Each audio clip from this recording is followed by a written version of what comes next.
Serial तुमसे तुम तक में आ जाएगा। बहुत ही धमाकेदार ट्विस्ट। जी हाँ, आप आने वाले ट्विस्ट में देखने वाले हैं अनु लौट चुकी है अपने घर, अपने ससुराल, जहाँ पर जाने के बाद वो माँ से मिलकर बहुत ही ज़्यादा खुश होती है और माँ को बताती है कि माँ सब कुछ ठीक हो गया है, मैं आ तो गई हूँ वापस। जिसके बाद अब यहाँ पर जो आर्य होता है वो भी खुश रहता है। यहाँ पर अब वो कहता है कि झंडे अब तू टेंशन मत ले, अनु घर आ गई है और सब ठीक हो गया है।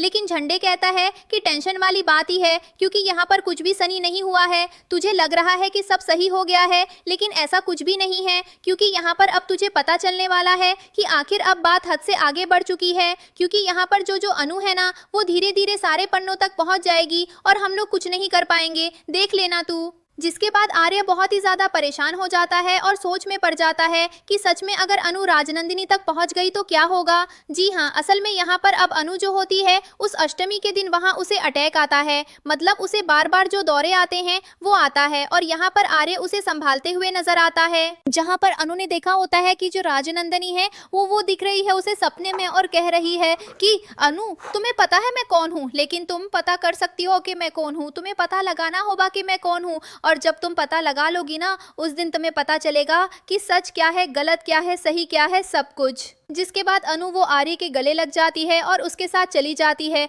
क्योंकि उसे बार बार वो सब चीज़ें दोबारा से दिख रही हैं। इसी वजह से वो घर जाने में ज़्यादा समझदारी दिखाती है। लेकिन यहाँ उसके मन में है अब राजनंदिनी के रूम में जाने का, कि आखिर राजनंदिनी दिखती कैसी थी। जी हाँ, असल में अब सीरियल बहुत ही इंटरेस्टिंग होने वाला है, जहाँ अनु अब उस घर में रहकर ही सारी चीज़ें धीरे धीरे पता लगाएगी और पता करेगी कि आखिर जो कुछ भी हो रहा है या हुआ वो सब क्यों हो रहा है। तो अब देखना इंटरेस्टिंग होगा, क्या सच में खुलने वाला है राजनंदिनी से जुड़ा हुआ राज। आपको क्या लगता है, हमें कमेंट करें। ऐसी खबरों से जुड़े रहने के लिए हमारे चैनल को जरूर सब्सक्राइब कर लें।